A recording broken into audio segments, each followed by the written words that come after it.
Söhbət uzun ürək yara, qalmışam artıq avara.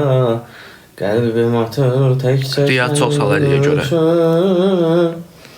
Bilmir adam geçsin ara, xəyal aparır uzaqlara.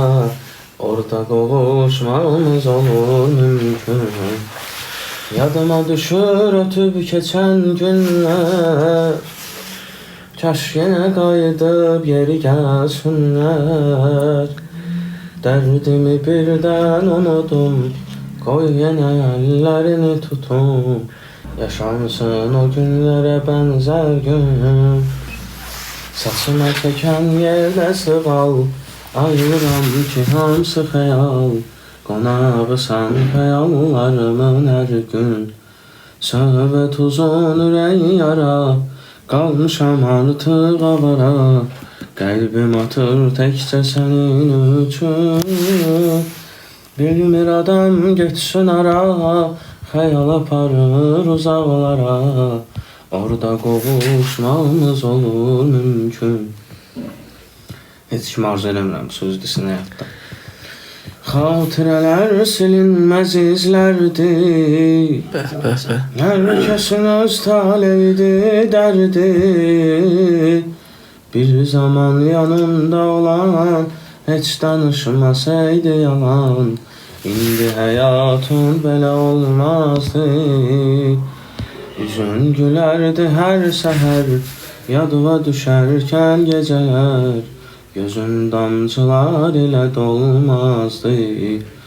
Söhbət uzun ürək yara, qalmışam artıq avara.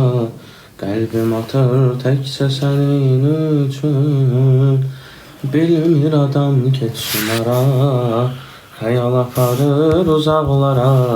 Orada qovuşmamız olur mümkün. Ötüb keçən günlər ötüb keçdi. Sigaret qalmadı. Həyatının yolları seçdi. Nə o həvəs qalıb nə ürək, unutmamış deyim gərək. Son sözüm qalıb sənə bir kəlmə. Pisləşən halındı mənim, bu son xəyalındı mənim. Bir də xəyallarıma qonaq gəlmə. Söhbət uzun ürək yara, qalmışam artıq avara. Qəlbim atır təkcə sənin üçün. Bilmir adam geçsin ara, xəyal aparır uzaqlara. Orada qovuşmamız olur mümkün.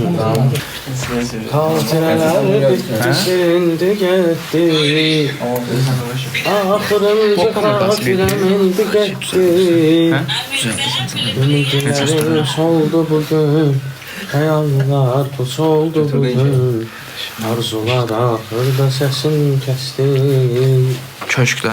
Bu yol çətin oldu mənə, amma bu da dərs oldu mənə. Yoruldum artıq bu qədər bəsdir. Söhbət uzun ürək yara, qalmışam artıq avara.